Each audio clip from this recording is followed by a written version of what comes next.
Olá, meu nome é Camille Carvalho, eu sou aluna do IFPB Campus João Pessoa, no quinto período do curso de Engenharia Elétrica, e esse vídeo é sobre compensadores por LGR.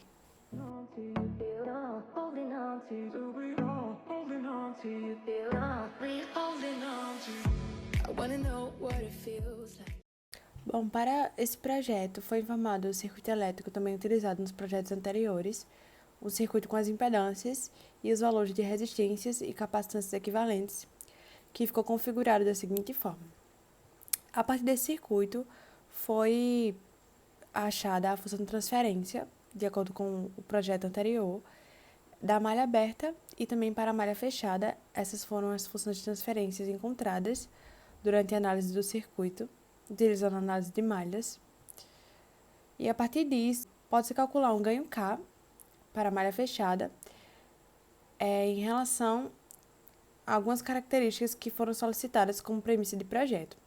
Então, fechando a malha, o sistema ele fica configurado da seguinte forma, e essa é a função de transferência, considerando esse ganho K antes do sistema dinâmico, considerando o sistema em malha fechada também. A partir da função de transferência em malha fechada, foi realizado o desenvolvimento do LGR, sistema em malha fechada, e para isso é variado o ganho K. Esse ganho K foi variado e foi encontrado os valores das raízes. E para uma análise mais aprofundada foi utilizado o ganho K igual a 1, em que foi analisado os pontos de testes que iriam satisfazer a condição de fase. E apenas 2 pontos de testes atenderam à condição de fase, que foi o S2 e o S4. Utilizando esse K igual a 1, que foi utilizado para a análise da condição de fase, e substituindo ele na função de transferência, você pegando o numerador igual a 0, você vai obter o zero do sistema, e o denominador você vai obter os polos, e com isso foi possível montar o LGR do sistema, que ficou configurado da seguinte forma. Uma das premissas do projeto é que o cálculo do ganho K ele seja para um overshoot máximo de 8% e para um tempo de estabelecimento de 2,5 segundos. E com isso, pode-se calcular alguns parâmetros. Um deles é para calcular o coeficiente de amortecimento, foi possível calcular utilizando o overshoot informado de 8%, que foi igual a 0,6265. A partir do tempo de estabelecimento fornecido, também foi possível calcular a frequência natural não amortecida, que é equivalente a 2,5536. E também, a partir disso, foi possível calcular os polos dominantes do sistema, que ele foi obtido através dessa fórmula e é igual a um polo conjugado, que vocês podem observar na apresentação. Com esses polos dominantes, foi possível calcular o ganho K e, a partir disso, conseguir chegar a uma função em malha fechada que atendesse às premissas do projeto. Para projetar um compensador por atraso de fase que atendesse às mesmas premissas do projeto do sistema em malha fechada com um ganho antes do sistema dinâmico, é preciso realizar algumas etapas. Uma delas é, a partir da função de transferência do compensador, conseguir projetá-lo. Então, a função do compensador ela é basicamente um ganho multiplicado por um zero e um polo. Pode ser considerado como a parte real do polo dominante encontrado para a malha fechada. Então, o encontrado anteriormente foi 1,6, então esse zero do compensador já pode ser considerado como 1,6, e o polo do compensador ele é calculado através da condição de fase também. Então, através dessa condição de fase, foi encontrado um ângulo de 3,66 para esse polo, e calculando, através da fórmula, o polo do compensador ele encontrou um valor de 9,789. Encontrando o zero e o polo do compensador, só resta encontrar o ganho do compensador.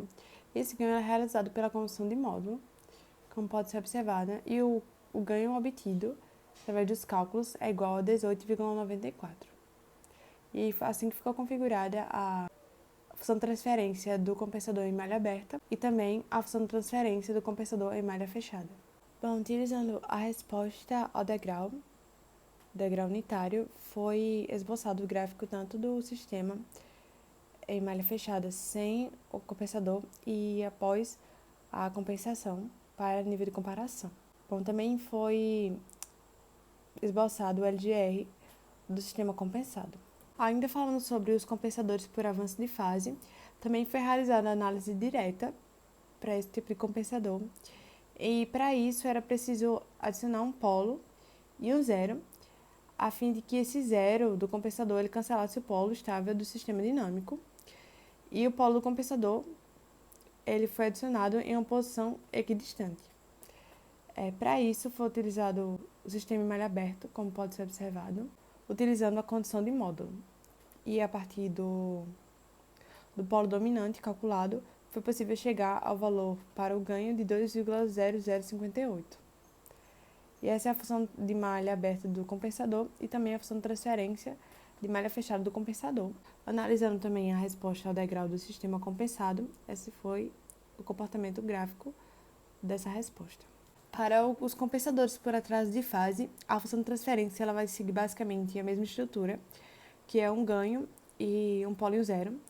Só o que vai diferenciar para o do avanço de fase será a posição desse polo desse zero das raízes, e isso vai modificar o LGR. O LGR ele vai ser deslocado, e nesse caso ele vai ser deslocado no sentido direito do semiplano S, e como consequência ele vai tender a piorar um pouco a resposta transitória, mas o objetivo principal desse tipo de compensador é melhorar o erro em regime permanente. Então ele vai diminuir o erro tanto quanto precisar pela premissa de projeto. Com isso, a premissa desse projeto era que o erro em regime permanente ele fosse igual a 0,4%. E a partir disso foi calculado esse erro para o degrau unitário e o valor do ganho calculado para esse erro foi igual a 24. E utilizando esse erro, substituindo para quando é aplicado o degrau unitário, através do limite, foi possível chegar a uma relação entre o polo e o zero. Chegando a essa relação, foi adotado um polo, que foi considerado um polo em menos 0,01, muito próximo ao eixo imaginário, e com a relação é possível chegar a um valor para o zero. E a partir disso, já foi possível ser montada a função de transferência do compensador, sem o ganho, primeiramente, e depois foi calculado o ganho, corrigido pela condição de módulo, utilizando também o polo dominante, e a partir disso chegou a um valor para o ganho de 1,44, que foi adicionado à função de transferência para o compensador por atraso de fase. Foi dessa forma que ficou configurada a função de transferência e também foi observado o comportamento gráfico para a resposta degrau desse compensador por atraso de fase e também para o LGR do compensador. Bom, também foi projetado um compensador por avanço e atraso de fase, seguindo as mesmas premissas do projeto. E esse compensador, ele na verdade é uma junção dos dois recursos simultâneos dos dois compensadores utilizados anteriormente, tanto de avanço como de atraso. E o objetivo dele é, simultaneamente, melhorar a resposta transitória e o erro em regime permanente. Bom, e para esse compensador, como ele deve ser uma junção dos dois compensadores já realizados anteriormente, foi aproveitado o compensador por avanço de fase utilizado, já que ele é a primeira coisa que deve ser feita para projetar um compensador de avanço e atraso de fase. E a partir desse compensador foi calculado o erro em regime permanente e a partir disso foram feitas as correções de um ganho para que fosse projetado o compensador que viria a seguir, sendo o compensador de atraso de fase. Bom, como vocês podem observar, inicialmente foi adicionado o compensador por avanço de fase. Essa foi a função de transferência como ficou. Então, depois foi calculado o quanto deve ser melhorado ainda o regime permanente para que atendesse a premissa do projeto do erro igual a 0,4%. E a partir disso foi possível chegar à relação entre o polo e o zero do compensador para o atraso de fase. E a partir disso, escolhendo um polo em menos 0,001, foi possível chegar ao valor para o zero e calcular também, novamente, o ganho a partir da condução de módulo, utilizando o polo dominante. E a partir disso foi possível chegar a um ganho K, que é igual a 20,1132. Bom, a partir da junção destes dois compensadores foi possível chegar à função de transferência, a partir do cálculo também. E com isso foi possível entender a resposta ao degrau do sistema compensado, em que foi observado realmente uma melhora do erro e também da resposta em regime transitório. Comentando um pouco sobre a programação utilizada no MATLAB, a primeira parte foi utilizada o cálculo para calcular a função de transferência do sistema em malha aberta. A segunda parte foi para o LGR em malha aberta e também para o sistema em malha fechada. Também nessa parte foram calculados os polos dominantes da malha fechada, além do LGR, que também foi gerado o gráfico do LGR. Nessa parte em específico, todas as linhas de código são referentes ao compensador por avanço de fase e esse foi o resultado obtido. Bom, para o compensador por avanço, foi realizados procedimentos semelhantes para a simulação e esses foram resultados obtidos e também utilizando a análise direta pelo avanço de fase. Para a compensação por atraso de fase, foi realizado o cálculo do ganho e também a função de transferência do sistema, assim como para os outros compensadores. Além disso, também teve a simulação do compensador por avanço e por atraso, em que foi realizados os cálculos e esse foi o resultado.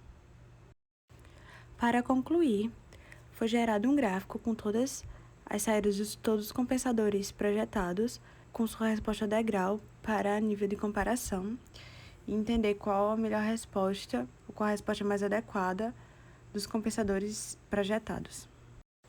Esse foi o vídeo e muito obrigada por assistir.